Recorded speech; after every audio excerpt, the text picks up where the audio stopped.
Shit, here they come! And before you folks ask if the effects get any better in the film's 2 sequels, the answers to that question are no, and hell no. Jesse Shade here for Awfully Good Movies on behalf of the JoBlo YouTube network, and as a dear fan of Mystery Science Theater 3000 and its later offshoot Riff Tracks, I have probably seen Birdemic, Shock, and Terror more times than I have seen any of the Godfather movies.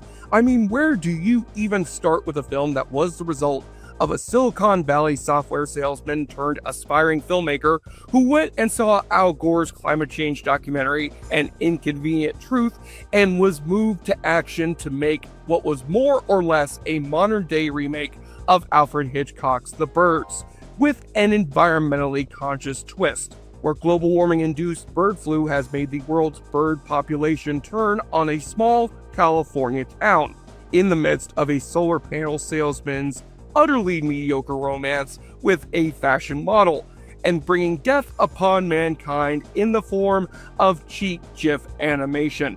It may have only cost $10,000, but the laughs that Birdemic has provided to us bad movie enthusiasts are absolutely priceless. So here's our horror expert Tyler Nichols to tell you all about one of the truly best bad movies of the 21st century in this shocking and terrifying episode of Awfully Good Movies.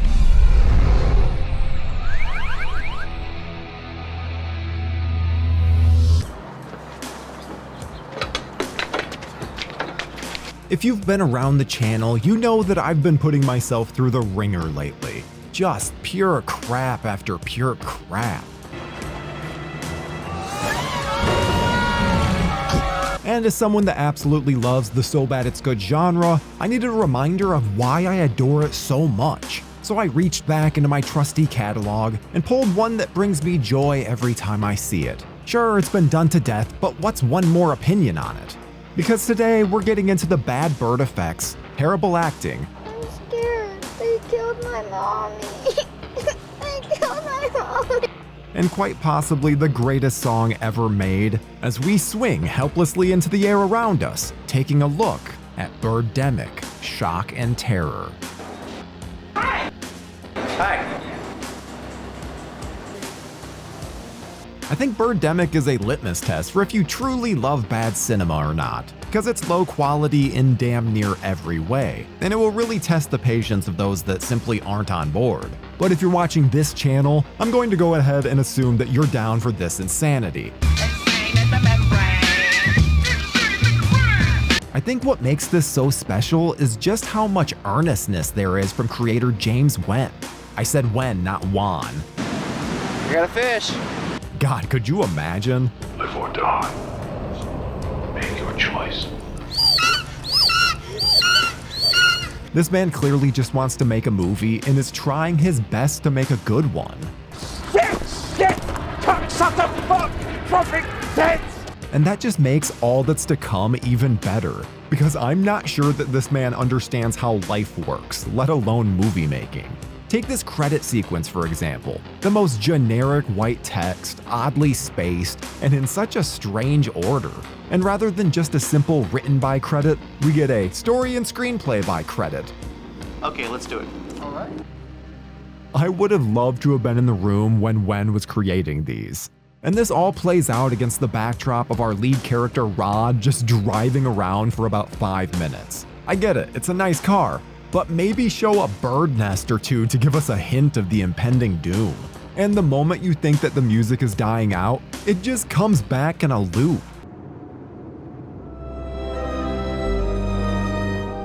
And don't worry, we'll get plenty of shots of Rod driving throughout the film. Oh, I love watching someone stuck in traffic. Hey yo, traffic, looking for my chapstick, feeling kinda car sick. There's a Ford Maverick. Gotta fill that runtime somehow. What makes Birdemic so special are all the audio and video issues throughout. Take for example Rod's first bit of dialogue. Hi! Sound literally cuts out in between speaking, and this is common throughout the film. As a matter of fact, for an awfully good drinking game, take a swig every time the audio drops out completely. Nearly every scene with dialogue shifts back and forth and completely separates one side of the scene from the other. Here is the menu. Thank you. I'll be right back with you. But I'm not gonna harp on every instance. The film wouldn't be what it is without this stuff. It's what makes it so great.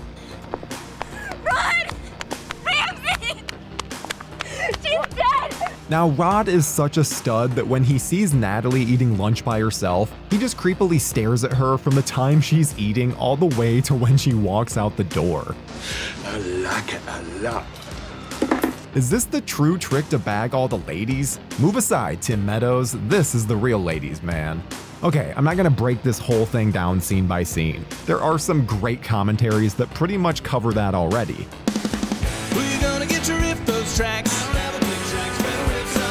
I want to talk about the messaging. You look fine. Because as much as Birdemic is about birds attacking people, it's also about climate change. In other news today, the population of polar bears is declining rapidly due to the melting of sea ice in the Arctic. We were still calling it global warming at the time, but they're sure to make us know that this is the main culprit for our eventual bird-based chaos. SARS. So what are you saying? That global warming's causing these birds to attack? I love that birds apparently have enough critical thinking skills to know that humans are causing all their problems. There are multiple characters that show up throughout the film to really lay the point home, and it's always so heavy-handed in the best of ways. Besides, it's not the eagle that I worry about, it's the dry drought weather that's killing these trees. Sir, you should probably start worrying about the rampaging birds.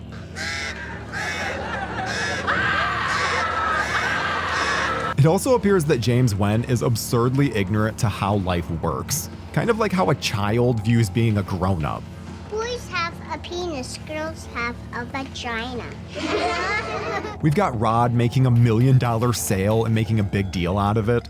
Only he seems to be forgetting that in order to get the sale, he had to give them a 50% discount. That means he lost out on $1 million. Awesome, man. Biggest sale of my career. Well, it's gonna be the last sale of your career if you're giving out going out of business level sales. This isn't a fucking Kmart. Then Natalie, who we see posing for pictures at a 1-hour photo, gets this phone call. Victoria's Secret wants you to become their cover girl model. You're kidding. Don't get me wrong, Whitney Moore is an absolutely gorgeous woman, and this in no way is about her looks. This is just not how life works. I guess that's what I can expect from someone writing lines like this. A day without sex is a day wasted, man. But again, I'll give it to Wen. All this just adds to the charm. I can only imagine how these actors felt having to deliver these lines. Alan and I decided to just sort of practice on it after 7 months of shooting. I'm sorry, what?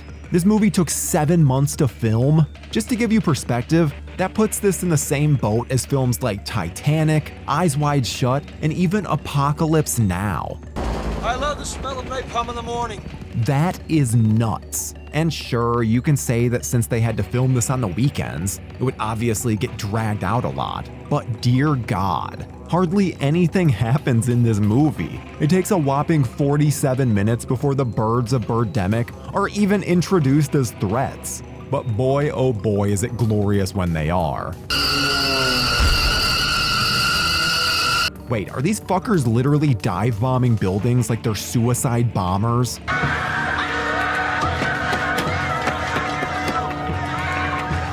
But I think the best is this bird just randomly dive bombing and just simply dying. We need something to protect ourselves. Oh cool, someone must have guns or even a slingshot to help defend against these Use these two. Excuse me, what? What the fuck are you going to do with that? Alright, say no more. Wait, if you had guns in the van, then why did you even bother with the hangers? And quit just randomly shooting into the air. You know those bullets have to come down somewhere, right? I feel like I'm in a redneck shooting gallery. I am the law! What's happening? Besides, I'm not worried about those blackbirds. They're not the dangerous animal. They seem pretty dangerous to me.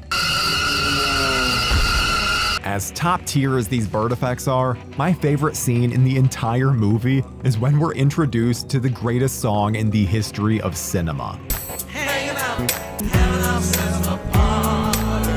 I saw this movie for the first time 15 years ago and still randomly find myself singing this song to myself. So damn catchy. Just hanging out with my family. Our heroes even find this random girl, and all I can think is that she'd probably be better off on her own. The birds will bite me. No, they won't. Come on. I'll protect you, I promise. Yep, definitely would be better off. And I can only imagine what these random civilians thought while they were driving by this mayhem.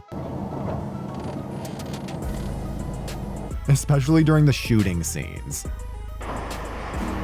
Why can't we just give peace a chance? I'm sorry, weren't you the one that was shooting haphazardly outside of the car at the birds with your collection of guns that you keep in your rundown van? Peace doesn't seem like it's even on your radar. Oh yeah, the messaging. Here, Rod, take a pistol. I also love how they off the other couple, with the girl getting attacked while she's taking a shit. Even Natalie being a crack shot isn't enough to save her, and her boyfriend just runs haphazardly after her, only to run back and magically teleport into the front seat. Was this shot earlier and they just decided to reuse the footage? I wouldn't put anything past them. The guy eventually gets killed by piss? I'm really not sure how else to explain this, but it seems to be acidic piss based on how they're reacting.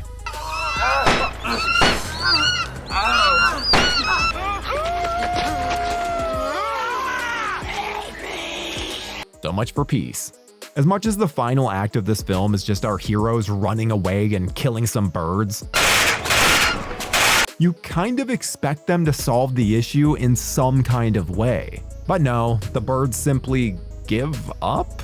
Doves are apparently the peacekeepers of the bird world because all the homicidal birds just decide to leave and fly off into the sunset.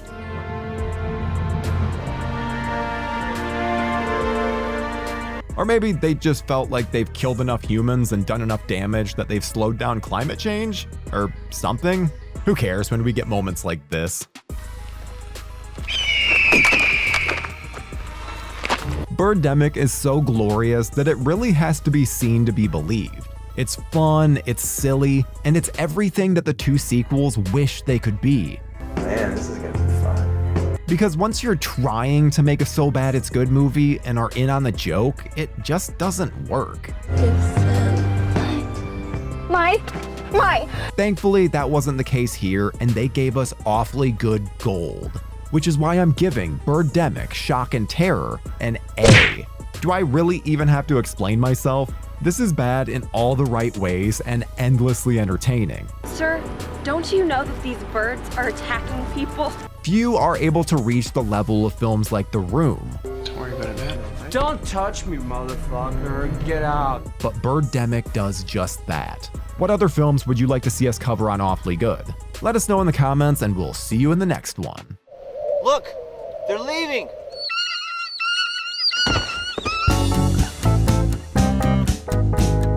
It's awfully good.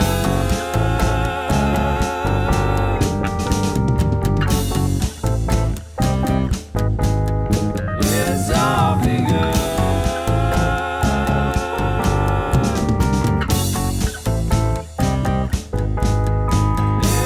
Thank you for clicking on our video, everybody. If you like what you saw here, please make sure you like the video and subscribe and share with your friends who like this sort of content. JoBlo was created by movie fans for movie fans, and we appreciate your support.